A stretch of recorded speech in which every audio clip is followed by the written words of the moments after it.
اب اس کیس کے اندر attorney general for Pakistan جو ہیں وہ دستاویزات جو ہیں وہ 16 فروری کو سپریم کورٹ میں جمع کرائیں گے. 22 فروری کو سپریم کورٹ کے اندر اوپن کورٹ میں وہ جو ڈاکومنٹ جمع کرائے جائیں گے ان کی جانچ پڑتال ہوگی اور اس میں اٹارنی جنرل پیش ہوں گے. اور اٹارنی جنرل فار پاکستان سے جب ہم نے ان سے پوچھا تو کہ آپ عدالت کی کس طرح سے معاملت کریں گے تو اٹارنی جنرل نے کہا کہ ان کو کہا گیا کہ وہ اسسٹ کریں پروسیکیوشن میں. بیسک بنیادی طور پر پروسیکیوشن جو ہے وہ عدالت کی طرف سے ہوگی. اٹارنی جنرل کا یہ بھی کہنا تھا کہ جو توہین عدالت کا قانون ہے اس میں جرمانہ 1 لاکھ روپے تک کیا جا سکتا ہے اور 6 ماہ تک جو ہے وہ سزا جو ہے وہ سنائی جا سکتی ہے. کورٹ جو ہے جب تک سماعت مکمل ہو اس وقت تک کی سزا دے سکتی ہے اور کوئی اسٹرکچر بھی جو ہے وہ ان کا کہنا تھا پاس کر سکتی ہے. جی بہت شکریہ آپ کا فخر الرحمان ناظرین. ہمارے نمائندے ہمارے ساتھ موجود تھے. سپریم کورٹ NRO برآمد کیس میں آج وزیر اعظم سید یوسف رضا گیلانی پر توہین عدالت کی فرد جرم عائد کی گئی اور ساتھ ہی جو ایک بہت ہی امپورٹنٹ خبر دی ہمارے نمائندے فخر الرحمان نے, انہوں نے یہ کہا کہ اٹارنی جنرل آف پاکستان مولوی انوار الحق سے ان کی بات ہوئی ہے اور ان کا یہ موقف تھا کہ وزیر اعظم سید یوسف رضا گیلانی کو چاہے 1 گھنٹے کی سزا ہو, 1 دن کی سزا ہو یا 6 ماہ کی, وہ عمر بھر کے لیے نااہل ہو جائیں گے. اسی حوالے سے ہم بات کریں گے اور یہی سوال ہم اٹھائیں گے. اس وقت ہمیں جوائن کر رہی ہیں جسٹس ناصرہ جاوید صاحبہ.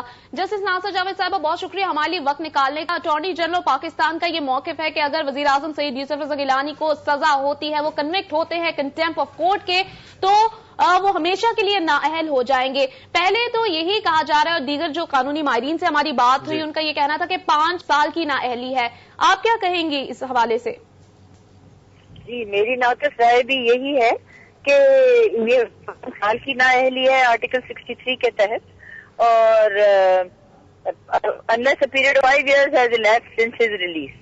تو شاید مولوی صاحب کی رائے زیادہ صائب ہو. ظاہر ہے ہی is first law officer of the federation. لیکن آئین و قانون اس حوالے سے کیا کہتا ہے ناصرہ جاوید صاحب؟ آئین تو یہی ہے نا جی, آرٹیکل 63 کہتا ہے person shall be disqualified from being elected اور chosen and from being a member of the Majlis Shura if he has on conviction وہ defames, brings into ridicule the judiciary, armed forces وغیرہ, unless a period of 5 years has elapsed since his release. اب release تو دیکھیں نا 1 دن کی سزا ہو سکتی ہے, سب سے زیادہ 6 مہینے کی ہو سکتی ہے. تو سزا سے ریلیز سے 5 سال کا وقت جو ہے وہ بار اس میں لگا ہوا ہے. اچھا ناصرہ جاوید صاحبہ یہ فرمائیے گا کہ 3 جنوری کو NRO عمل درآمد کیس کی سماعت ہوئی جس میں 10 جنوری تک مہلت دی گئی. اس کے بعد سے معاملہ چلتا چلتا اب توہین عدالت تک پہنچ گیا ہے اور فرد جرم بھی وزیر اعظم صاحب پر عائد کر دی گئی ہے. آپ اب کیا دیکھ رہے ہیں کہ کیا رہ گیا اعتزاز احسن صاحب کے پاس وزیر اعظم کے ڈیفنس کے لیے؟ جی وہ فرد جرم کی جو صحت ہے اس کے اوپر اپنی بحث کر سکتے ہیں. پھر جو وٹنسز پیش ہوں گے جو پروسیکیوشن کی طرف سے مولوی صاحب نے اکٹھے کرنے ہیں ان کی یہ کراس ایگزامن کر سکتے ہیں. پھر اپنی دفاع میں جو اگر پیش کرنا چاہیں کوئی شہادت وہ کر سکتے ہیں.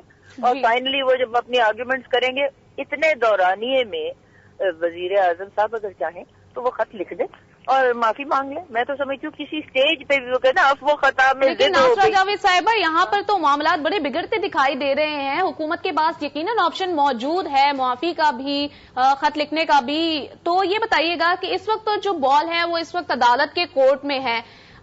حکومت کا جو یہ کیس ہے کتنا اسٹرانگ نظر آتا ہے آپ کو؟ دیکھیے نا یہ بال تو میں سمجھتی ہوں ہر وقت حکومت کے کورٹ میں ہی رہا. عدالت کے کورٹ میں تو یہی تھا کہ انہوں نے ایک دفعہ جب ان کو ایک حکم صادر کیا ان سے عمل درآمد کرنا حکومت کا کام تھا. انہوں نے نہیں کیا. جب تک وہ نہیں کریں گے تو یہ انہی کے کورٹ میں ہے. اگر وہ کسی وقت بھی کر لیں تو یہ فارغ ہو جائے گا. عدالت کو تو یہی شکایت ہے کہ عمل درآمد نہیں کیا جاتا. جو احکامات جاری کیے جاتے ہیں عدالت کی جانب سے حکومت ان کو نہیں مانتی. اس لیے حالات بگڑے کہ آج وزیر اعظم سید یوسف رضا گیلانی دوسری مرتبہ عدالت میں پیش ہوئے ہیں. تو ہمیں یہ بتائیے گا کہ اب آئندہ کیا ہوگا اگر کنوکشن ہو جاتی ہے کنٹیمپٹ آف کورٹ کی, تو کیا یہ معاملہ ڈسکوالیفیکیشن کی جانب لیڈ کرے گا؟ جی میں تو سمجھتی ہوں وہ ایکسو فیکٹو ڈسکوالیفائی ہو جائیں گے. اس میں تو واضح ہے کہ اگر کوئی ایسا ہو واقعہ تو وہ ڈسکوالیفائی ہو جائیں گے. اور یہاں صرف یہ ہے کہ اگر کوئی اس میں ڈاؤٹ ہو تو اسپیکر ریفر کرے. لیکن اس میں تو ڈاؤٹ ہے ہی کوئی نہیں. تو اس لیے یہ تو ہونا ہی ہونا ہے۔ اچھا، تو یہ بتائیے گا کہ اس سے پہلے ہم نے دیکھا کہ 7 رکنی بینچ کے سامنے اعتزاز صاحب نے دلائل دیے، اس کے بعد انٹرا کورٹ جو اپیل کی اس میں انہوں نے ایک دفعہ 7 گھنٹے دلائل دیے، پھر جمعے کے دن بھی 1.5-2 گھنٹے کے قریب انہیں دلائل دیے۔ تو اب کیا باقی رہ گیا ہے کہ وہ عدالت کے سامنے پیش کریں گے اور کہیں گے کیا کوئی چیز ایسی رہ گئی ہے کہ جو عدالت کے سامنے پیش نہیں کی گئی، یا ممکنہ طور پر یہ ہو سکتا ہے کہ وہ امیونٹی کو ڈسکس کریں؟ آپ کو کیا لگتا ہے؟ جی یہ تو دیکھیں نا، اب وہ بہت اعلیٰ پائے کے وکیل ہیں، بلکہ میں سمجھتی ہوں پاکستان کی ساری سطح پہ وہ سب سے بہترین وکیل گردانے جاتے ہیں۔ ان کے آستین میں کون سے حربے ہیں وہ تو یہ وہی جان سکتے ہیں، اور یہ ہم بھی دیکھیں کہ کیا وہ رویہ اختیار کرتے ہیں یا کیا وہ بحث کرتے ہیں۔ ابھی تو میں نے جیسے آپ کو کہا کہ بڑا ٹائم مہلت دی ہے عدالت نے، 15 دن تو یہی ہے، اور پھر اس کے بعد کراس ایگزامینیشن۔ جی ہاں، جو ہماری دیگر ماہرین سے بھی بات ہوئی ہے ان کا بھی یہی کہنا ہے کہ حکومت کی جانب سے ٹائم گیننگ ٹیکٹکس اپنائے جا رہے ہیں۔ جسٹس ناصر جاوید صاحب، یہاں ہم آپ سے یہ پوچھنا چاہیں گے کہ یہاں پر جو تمام تر معاملہ ہے وہ ایک خط کے گرد گھومتا ہے، اور تمام مسئلہ اگر کھڑا ہو جاتا ہے امیونٹی پر، استثناء پر، تو اگر وزیر اعظم سید یوسف رضا گیلانی قربانی دے بھی دیتے ہیں اپنے عہدے کی، چاہے ان پر عمر بھر کی نااہلی نافذ کی جائے یا 5 سال کی جائے، تو جو نیکسٹ پرائم منسٹر ہوگا اس کو بھی خط تو لکھنا پڑے گا۔ جی ضرور لکھنا پڑے گا۔ تو ناصرہ جاوید صاحب یہ فرمائیے گا کہ جب عدالت میں اس معاملے کی سماعت ہو رہی تھی تو اس سے پہلے جو ریمارکس دیے گئے تھے جج صاحبان کی جانب سے، انہوں نے یہ اشارہ دیا تھا کہ ابھی وہ وقت نہیں آیا کہ اسلام آباد ہائی کورٹ کے ذریعے اپنے فیصلوں پر عمل درآمد کروائیں۔ اس کی تھوڑی سی وضاحت ہم چاہیں گے کہ کیا مراد ہو سکتی ہے اس سے؟ کیا اس طرح کا کوئی آپشن موجود ہے عدالت کے پاس؟ نہیں، وہ تو یہی ہے نا کہ اگر ان کو انہوں نے خدا نہ خواستہ یا اگر جیسے وہ ہے اس کا منطقی نتیجہ کوئی ہتھکڑیاں لگانا چاہتے ہیں تو ان کے پاس تو کوئی کوئرسو پاور نہیں ہے نا۔ تو تمام جو ہائی کورٹس ہیں ملک کے، اس میں سب سے نزدیک اور کنوینئنٹ اور جو اس میں جورسڈکشنل پوائنٹ آف ویو سے ٹیریٹوریل رکھتا ہے وہ اسلام آباد ہے، ہائی کورٹ ہے، ان کی مدد سے اس پہ عمل درآمد کرائیں گے اپنے فیصلے۔ تو جسٹس ناصرہ جاوید صاحب، ہم آپ سے یہ بھی جاننا چاہیں گے کہ اس وقت حکومت کے پاس معافی کا آپشن کب تک موجود ہے؟ اگر ان پر فرد جرم تو اب عائد ہو گئی ہے، اگر وہ کنوکٹ پائے جاتے ہیں کنٹیمپٹ آف کورٹ، تو اس کے بعد کیا ان کے پاس آخری وقت تک معافی کا آپشن موجود ہوگا؟ یہ تو عدالت کے اس پہ دار و مدار ہے، ڈسکریشن پہ، اور میں نے تو جیسے کہا یہ تو وہی بات ہے، اب وہ خدا میں ضد ہو گئی تھی، وہ بھی نہ ہارے میں بھی نہ ہارا، اتنا عفو جو ہے اس کا مظاہرہ کیا ہے عدالت نے کہ آفرین ہے، لیکن اب خطا کار کو بھی تو کچھ چاہیے نا کہ اپنی طرف سے کوئی اقدامات ایسے کرے کہ وہ۔ ناصرہ جاوید صاحب، اب نئے وزیر اعظم، اگر وزیر اعظم صاحب کنوکٹ ہو جاتے ہیں تو پھر نئے وزیر اعظم آ جائیں گے، وہ بھی اسی طرح سے اگر معاملے کو طول دیتے رہے تو کیا اس طرح سے ممکن ہے کہ سپریم کورٹ خود سے کوئی کمیشن قائم کرے یا خود سے رجسٹرار صاحب کو کہے کہ جی آپ ہی لکھ دیں؟ اس طرح کے کوئی آپشنز ہوتے ہیں؟ یہ تو آپ دیکھیں نا سپریم کورٹ اس میں کیا اختیار کرتی ہے موقف، it is up to them. وہ تو جو بھی انصاف کے حصول کے لیے کوئی بھی اقدامات سمجھے ضروری، وہ اس کو اختیار ہے کہ وہ اڈاپٹ کرے، لیکن میں کیا کہہ سکتی ہوں کہ انہوں نے کیا راستہ اختیار کیا۔ جی جسٹس ناصر جاوید صاحب، ہم دیکھ رہے ہیں کہ حکومت اپنے موقف پر بڑی ڈٹائی سے ڈٹی ہوئی ہے، اور اس طرح سے جو مور اور لیس دیکھا جائے تو اس نے کیا کھویا ہے کیا پایا ہے؟ عوام ہماری بہت زیادہ سفر کر رہی ہے، حکومت اپنی جانب تو ایک طرف یہ تمام تر معاملات نپٹانے کی کوشش کر رہی ہے، لیکن جو ہمارے عوامی مسائل ہیں وہ تو سرد خانے میں پڑتے دکھائی دے رہے ہیں۔ حکومت ایسا رویہ کیوں اپنا رہی ہے؟ یہ تو اب حکومت خود اس کا جواب دے گی، اور یہ دیکھیے الیکشن بھی آنے والا ہے، اس وقت تو جواب دہ ساری قوم کو ہوگی، اور قوم تو اس انتظار میں ہے کہ ان کے مسائل جیسے آپ نے کہا ہے حل ہوں، روٹی کا ہے، روزی کا ہے، بجلی کا ہے۔ تو آپ سمجھتی ہیں کہ یہ جو تمام تر معاملات ہیں اس کا نیگیٹو امپیکٹ پڑے گا عوام پر، یعنی آئندہ ووٹ دینے سے پہلے عوام ضرور سوچیں گے؟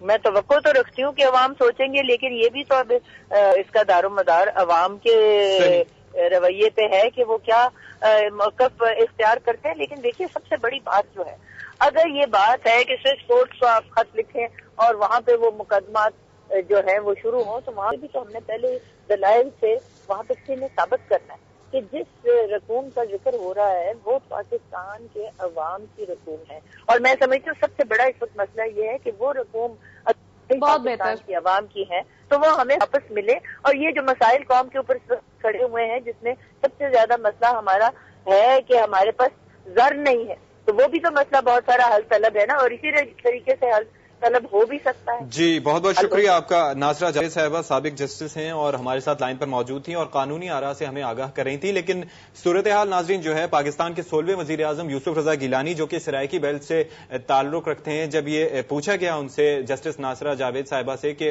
کیا عوام کو ووٹ دینے سے پہلے آئندہ سوچنا ہوگا، تو انہوں نے کہا کہ توقع کرتے ہیں کہ عوام سوچیں گے، لیکن سارا ایسا نظر نہیں آتا کیونکہ ایک نجی ٹی وی چینل پر ایک پروگرام چل رہا تھا تو وہاں پر ان کے حلقے میں وزیر اعظم کے حلقے میں، کیونکہ وزیر اعظم صاحب یہ کہہ سکتے ہیں کہ کہہ چکے ہیں کہ وزیر اعظم رہوں نہ رہوں گدی نشین تو ہوں گا، تو ان کے حلقے میں جب جا کے لوگوں سے پوچھا گیا کہ آپ کیا ووٹ دیں گے اس تمام تر کارکردگی کے بعد، تو ان کا یہ کہنا تھا کہ ہمیں اگر گیلانی صاحب یا پھر انہوں نے شاہ محمود قریشی کا بھی تذکرہ کیا، وہ شاہ محمود صاحب کہیں تو ہم تو کسی درخت کو بھی ووٹ دینے کو تیار ہیں. اسی حوالے سے ہم مزید بات بھی کریں گے اور ہمارا یہ خصوصی ٹرانسمیشن کا سلسلہ بھی جاری رہے گا. یہاں وقت ہوا ہے بریک کا، جس کے بعد واپس آئیں گے ہیڈ لائنز کے ساتھ. ہمارے ساتھ رہیے.